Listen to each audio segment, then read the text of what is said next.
What's up, everybody? Stacey Blackwood here from the Tide Talk podcast.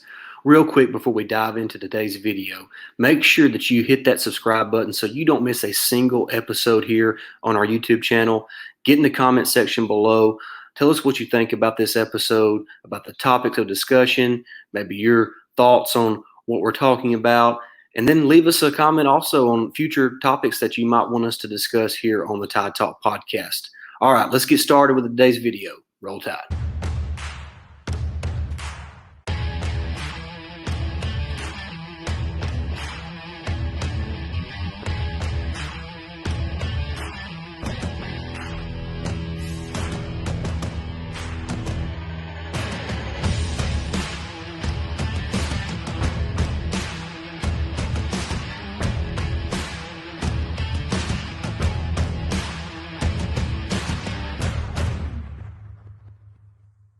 What's up, everybody? Stacey Blackwood with the Tide Talk podcast, a part of the Believe Podcast Network. Here real quick to just give a recruiting update on the class of 2022. Today we received a commitment from Amarinda Black out of Florida, an athlete who will most likely play tight end at Alabama, a rising star in the 2022 class. When you look at Amarinda Black, 6'4", around 220 pounds, super athletic, impressed a lot of people at camps, just doing a phenomenal job building up his name and making a name for himself this summer, and a guy that I think you will see. He's listed as a 3-star on most services right now, but by the time it's all said and done, he will be a 4-star prospect, super athletic, like I said, 6'4", 220 pounds. So going to play that tight end position at Alabama. Think Jaleel Billingsley, top player, maybe even better as far as athletically, out there in space, making plays, making contested catches. I think he is a great football player who's going to make a name for himself this summer and continue to fly up the charts and the recruiting rankings. Just a really solid pickup for Alabama there. And I wanted to give a little bit of an update on the rest of the class here for 2022. I think it's going to be a pretty busy summer for Alabama. Obviously, as kids are heading into their senior season. And so I think you're going to see some guys come off the board. But I want to talk about the guys that are committed right now in this class. If you just look at it, I'm going to start from the top. And all these rankings, by the way, are coming from 24/7 Sports, their composite rankings. Of course, our top commitment is Ty Simpson, the quarterback from Westview High School there in Martin, Tennessee.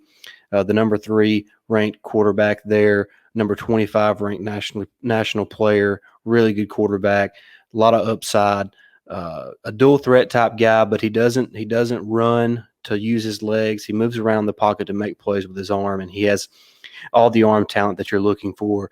And then, of course, we have the 5-star running back from Geneva County High School in Hartford, Alabama, and Emmanuel Henderson, a guy who is starting to put on some weight now, was really thin, but I'm hearing he's around 200 pounds now. He's still listed on 247 at 185 pounds, but from all I'm gathering, he's up to close to 200 pounds now.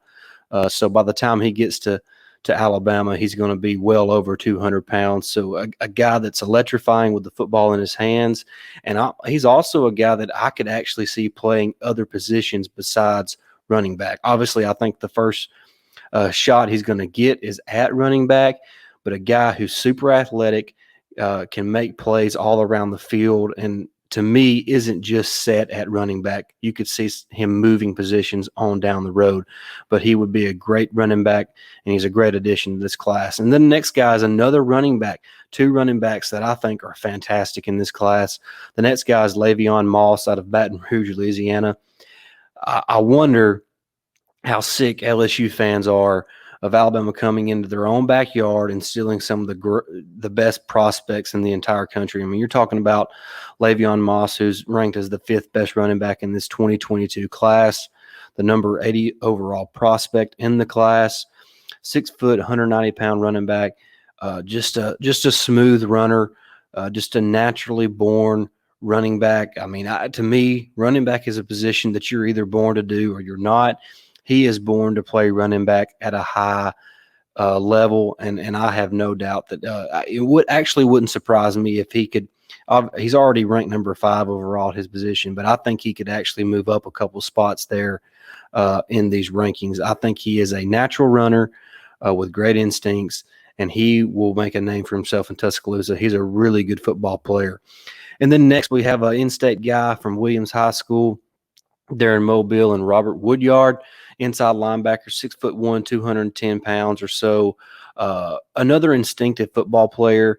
I like him a lot. He's a little bit like, as far as Sean Deion Hamilton, just the instinctive football player that he is. I really like him there. Then we have Jahim Otis from Columbia, Mississippi, big defensive lineman at 6'4", 370 pounds. Yes, I did read that right. You heard that right. 370-pound prospect there. Obviously a guy that's probably going to have to work on his weight.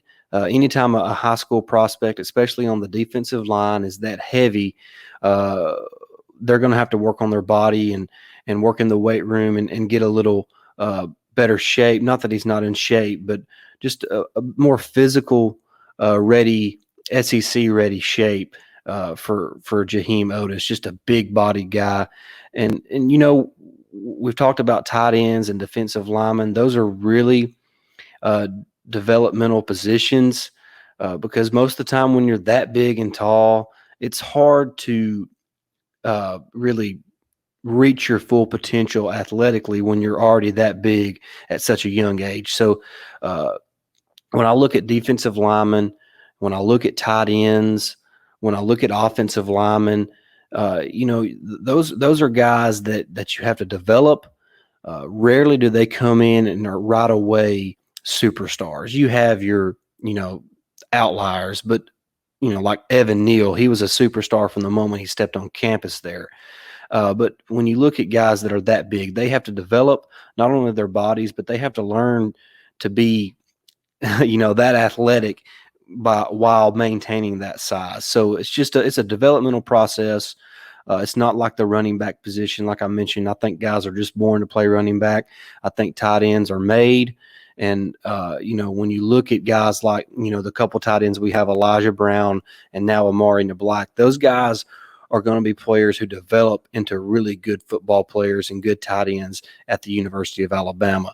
So we talked about everybody but Walter Bobb, another Louisiana native defensive lineman, a kind of a late bloomer in my opinion, a really solid pickup. He's not going to be a guy that a lot of fans talk about, but he's a player that I think, his second, third year on campus could start to make plays for Alabama, and I'm really excited to have him a part of this class.